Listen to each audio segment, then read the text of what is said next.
Welcome back to Forza Horizon 4 and the almighty tractor that we checked out yesterday as a part of the Forza Horizon 4 Top Gear special. Today, we are going to dive into more of the Top Gear story and unlock the Forza Horizon 4 Mercedes 6x6.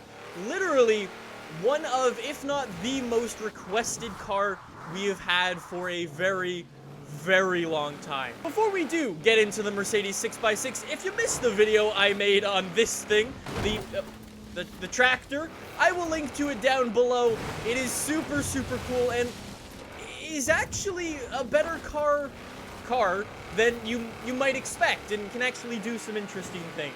A lot of people are like, how do you actually unlock the cars? I got a lot of questions like that. If you want to unlock the Mercedes 6x6 or the tractor, like I was just showing you, you have to get a certain number of stars in the Horizon Special. So to unlock the Mercedes 6x6, you need to be tier 7, which actually means you need to go and get 3 stars on all of the Top Gear stories. And some of them are a little bit harder than you might expect, so I'm gonna use this as kind of a tutorial as well. Before we do go back to any of the older stories, because as you can tell, there's some that I didn't manage to get 3 stars on, we'll go with the brand new one. So for this challenge, I need 3 minutes and 25 seconds for 3 stars, I assume, in a point-to-point challenge. Edinburgh, where it's time for a spot of turbocharged tourism with this, the mighty GT2 RS. All we need now is our tour guide, Stig. Okay, Mr. Chris Harris, I don't know exactly what I'm doing, but I assume I'm racing from point to point. So I'm gonna pause. It said get to the destination. Oh, this is one of the new challenges that's in the game. One of the challenges where you have to go from point to point to point, which means you can't actually go and cut the corner. So we'll just go from point to point to point. 3 minutes and 25 seconds on the clock in the GT2 RS. One of my personal favorites. Usually I'm not the biggest fan of Porsche. I'm just saying, this thing is like an absolute beast. Like, my problem with Porsches, they're a bit boring. But this one's not. Yo, cut the corner through the parking lot. Thank you. That worked brilliantly. There's a Top Gear top tip for you. I can actually say that now and actually mean it. All right, back. I think we're going back. Get to the next destination. I think we're going back to the thing. I have 25 seconds to do a mile. Come on, Porsche. This is when we need you. It's gonna be really close. 15 seconds, half a mile. Come on. Perfect there. It's wider than a regular 911, this GT2. 10 seconds. Oh, I got plenty of time. For nipping in and out of city traffic. Park your car. What are you on about? Ceramic brakes now. They could stop a locomotive dead in its tracks. You could have told me. I needed to stop. I flew into Edinburgh Castle. I'm just saying, usually in a race, you don't go, the first person to cross a finish line and park. Oh, they didn't tell you to park? I take back all my previous statements. My bad, we'll go again. Remember to park properly at the end and watch out for traffic wardens. He definitely says park. My bad, I wasn't listening. All right, I'll remember to park it this time. I got plenty of time. Just remember to slam on the brakes. Good work. Hard on those carbon ceramic brakes now. They can stop a locomotive dead in its tracks. That's, one way to slow down. 3 minutes and 18 seconds. See, that's the difference between knowing the route and not knowing the route. Next chapter. I think this is actually the final chapter. All right. So one more thing. The Stig takes up trucking and Chris Harris reveals a bit of a fan favorite. 2 minutes and 15 seconds. I told you we'd finish with a fan's favorite, and here it is. No, not the lorry. The thing on the back under the top. Right, now take it easy, Stig. That's some expensive cargo you have back there. Costs as much as a house. And weighs about the same too. It's definitely a little slow. The old car. I mean, truck, lorry, whatever it is. Here's the thing.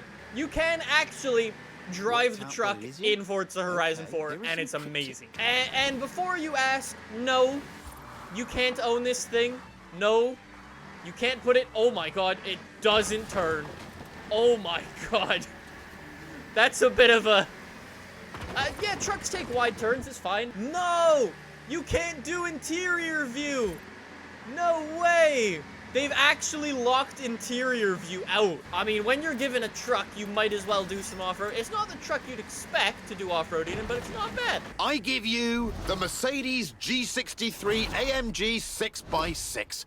It's the ultimate off-roader. A 4-ton, 6-wheel sports utility truck. The coolest thing I've ever seen in this game. All right. Yo, it's quick. Yo, it's super quick. All right, 3 stars. I need 2 minutes and 15 seconds. All right. I will try. This is another one of those point-to-point challenges, so I'll try to do that if I see an opportunity to. This is literally the coolest thing I've seen. Oh, I've got to cut. I've got to cut right here. Cut. Yeah, I will be honest, this is actually the ultimate of ultimate off. That's just style points. I really want to know how the game actually does tuning for this thing. I really want to jump into the customization and just like rip this thing apart and see what we can and can't do with it. Come on, 6x6. We're gonna get 3 stars. Why is my game lagging so badly? Top job there, Stig. Take some off. All right. No idea what's Well, we've nailed it, but for some reason my game is dropping more frames than I've ever seen in my life. I actually only got 2 stars on the first story. We gotta get to the destination in 1 minute and 40 seconds. When you're given the little Lotus, if you pause the game and you take a look at the destination, where they actually want you to go, they want you to go all the way up and around and through twisties and stuff. Or if you just take a hard left and use the dam and come over here, you can take a back route in and you can actually get there in 1 minute and 40 seconds. Cut. And come across here. They did say to use the fastest route possible, and if there's one thing faster than a racing line, it's a straight line. You've got to hand it to the Stig. Yo, he mentions if you corner cut. Nicely done. Whew. Well, there you go. That's how you get 3 stars on the first event. Not bad at all. I'll take it. If you need help getting 3 stars, just take a left. Where do I need to go? It is the EAT. We have to get there in 5 minutes and 10 seconds. Before we get on the road in the EAT, basically, we have to come up to the top of here. And you can actually corner cut. If you come here, you just cut the corner right there. And you can save a hell of a lot of time. And we've made it. All right, next destination. For this destination, I think we just cut to the right, cut that corner off, and then just get on that road and cut straight through the city like we did yesterday. And that was plenty of extra time. I had like 30 seconds. No idea who Arthur is, by the way. Challenges finished, done, 2,500 influence. That is what we needed. The 6x6 is being added to your garage. Thank you very much. It looks ridiculous in the garage. 536 horsepower, 560 foot-pounds of torque. Weighs 9,000 pounds. Yo, look how high up we're standing in the garage, too. In usual style, we need to try the thing completely stock. So let's go do a cross-country race, because that's sort of where this thing belongs. Like I was saying, literally been waiting for this car for years and years. We're on the hardest difficulty. We are in literally the ultimate of ultimate off-roaders. 6x6. What do you got in your race? We've got Ford Raptors, Dodge Rams. We're all in pickup truck. What is this actually technically? Is the 6x6 a pickup truck, or is it just like its own thing? I don't really know. You can definitely feel that it weighs 9,000 pounds. That's for sure. Oh my god, look at the way we take the corner compared to everybody else. Y'all plebs with your plebby 4 wheels. I dwarf a Ford Raptor. For those of you who don't know, I own a Ford Raptor in real life. Mine has 4 doors and is one of the biggest cars on the road. And when it gets dwarfed by this thing, it's kind of in a different category. Yeah, you can definitely feel... Oh my god. Yeah, as I was saying that. You can definitely feel how heavy the thing is. If you don't brake early, you are mega gone. Yeah, maybe the thing isn't a race car. That was a brave sheep. Maybe it's not a race car, but it is the most comfortable of ultimate off-roaders. Definitely not the fastest thing. Completely bone stock. I legitimately have no idea what we're going to be able to do to this. Can you make it rear-wheel drive? No. So it's always going to be all-wheel drive. Okay. You can swap in some very cool engines. A V8 twin-turbo with 577 horsepower and a hell of a lot of torque. Or a 7.2 V8. Because I also like ruining the look of my 6x6. Alright, rear wing. Oh, what the heck? Is that supposed to be a rear wing? And not one, but two spare wheels. I'm just saying, I wish there was an option to have a PLP 50 in the rear of my 6x6. I would have done that, but no, you disappoint me, game. Those obviously count for the front tires. They're 315 up to 355. That makes sense. We should definitely do that. And if you upgrade the rear tire size, it upgrades all four wheels. 355 in the rear as well.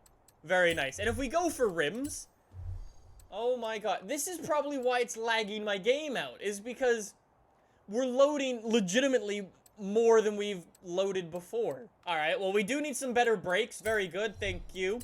We do have, I love how rally suspension lowers the 6x6. All right, weight reduction. Remove 2,300 pounds, so now we're 6,600 pounds. That's very good. And other than that, we are going to give this, because we're us, maximum horsepower, and then we'll come back and we'll do some more sensible upgrades to the 6x6. With all of our upgrades, 900 horsepower. That's actually not as much as I was thinking to be able to get. 800 foot-pounds of torque, but we have lost a lot of weight. Front and rear tire pressure.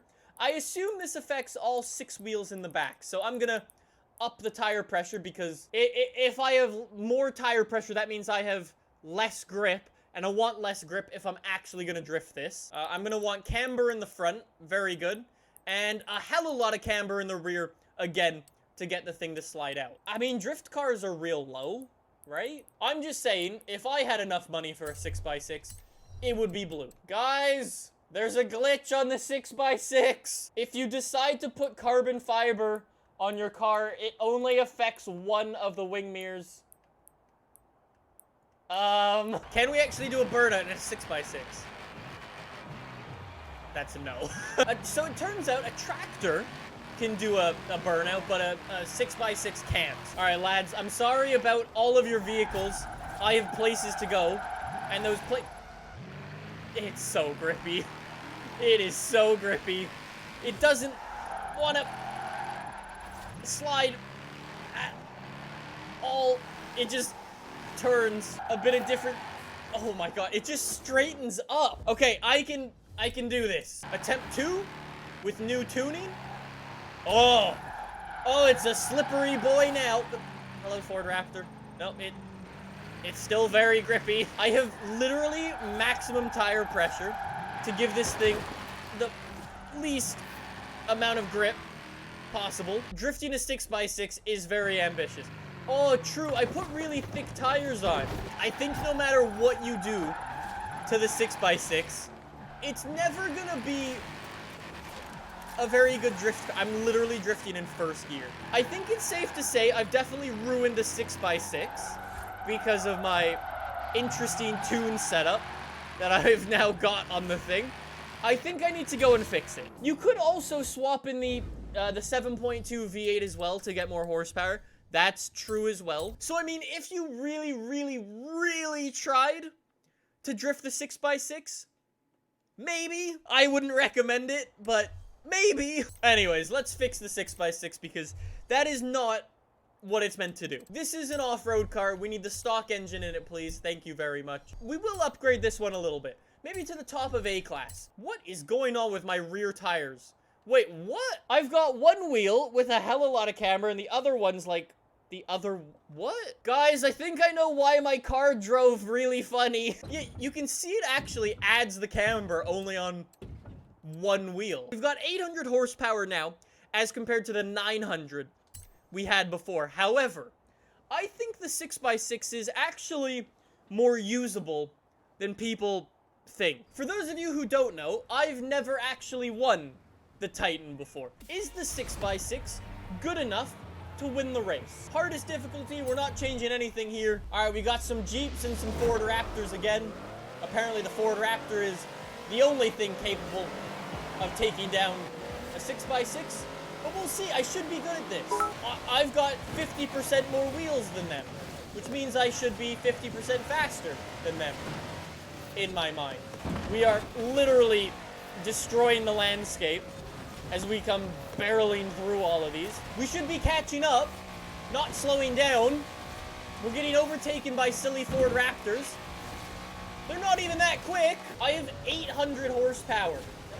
Turn. Oh. Okay, it's really not good through the corners. Oh no, 6x6. Yeah. It's a small hole for a 6x6 to go through. Oh yeah, that actually brings me to something else. I've seen a lot of people asking, because now there's this 6x6, I've seen a lot of people asking about the Hennessy Velociraptor. Although Hennessy is in the game, and they do have a 6x6 in the game, and they do work with, both Ford and Hennessy. I don't actually know if they would put the Velociraptor in the game. There's a whole bunch of funky stuff that goes on with Hennessy and Ford and Raptor licensing. I mean, there's obviously modified cars in the game already, like Brad DeBerdy's obviously got some really, really cool stuff. But I just don't know about the Velociraptor. If it does come, I can assure you, we will definitely do a challenge.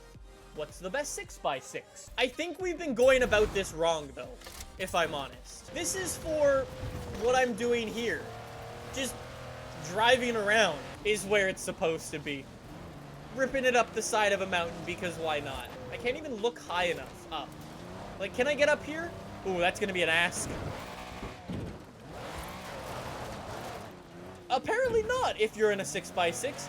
The extra wheels definitely, help some things. Yeah, it is the land conqueror, as Jack's saying.